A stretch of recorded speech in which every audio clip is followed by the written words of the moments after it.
So things keep changing, don't they?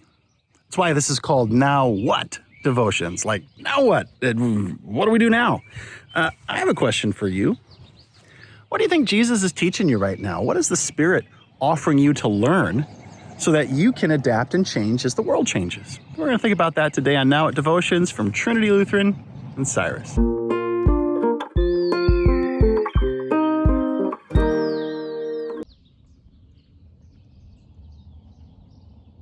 So in a few minutes here, I'm headed over to get a fresh COVID test so that I can do worship services over at the nursing home, over at Minnewaska Lutheran and over at Holly Ridge, over in Starbuck.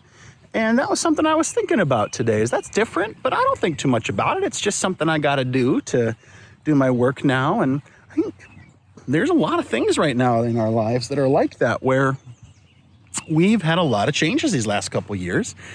And that's okay. But then how do we do that? How do we be faithful people in the midst of all these changes?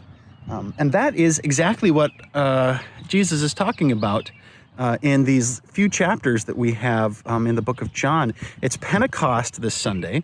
We're in John chapter 14, and he says, hey, I'm going to get a place ready for you. Don't you worry. And while that's going on, you've got work to do. A lot has changed in these last few years, as I'm sure you are feeling and are well aware of. Even in this park in Cyrus and all around our community, things are different. And that doesn't mean they're better or worse. And I'm not saying the past was bad or that the future is good or the opposite. All I'm saying is that things change. And because of that, and Jesus knows this, he says to us in John, just a little bit before our reading today, he says, hey, I'm going to send the Spirit to help. And there's a lot I got to teach you. And you're not ready for it yet. So I'm going to teach it to you person by person, life by life, generation by generation, and you're going to learn. And I think about that. Sometimes we get hung up on texts in the Bible that say one thing to one group of people, and we forget that the Spirit continues to reveal to us what Jesus is all about.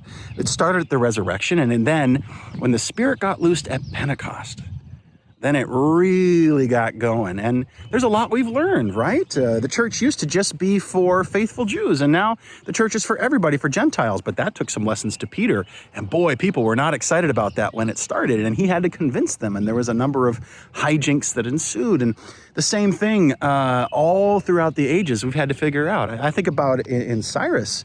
The Free Lutherans and the LCA Lutherans did not used to get along, right? Cyrus Lutheran and St. Petri, there we go, did not used to get along at all. Now, everyone says it was no big deal, but I've heard some stories. I think about that. Now we say, hey, we're Christians. We need to get together because the world has changed and we've got to work. And that's hard. That's hard to do because when you get two people together, then you've got two different opinions. You get three and it's a fight, right? So how do we do that? Well, we follow Jesus Christ. We rely on the fact, like he says to us in John, that he's got a place ready for us.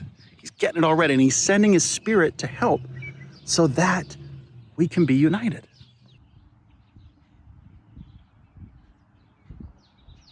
So what does that look like in your life right now? Cyrus Days is coming up here. We're going to be here at the park, something we've done many years, something that hasn't changed, but of course, it's different every time. And we're going to be having a potluck here on Sunday, and we're going to be enjoying each other's company, have an outside church, assuming the weather responds and is okay. What might the Holy Spirit be teaching you now?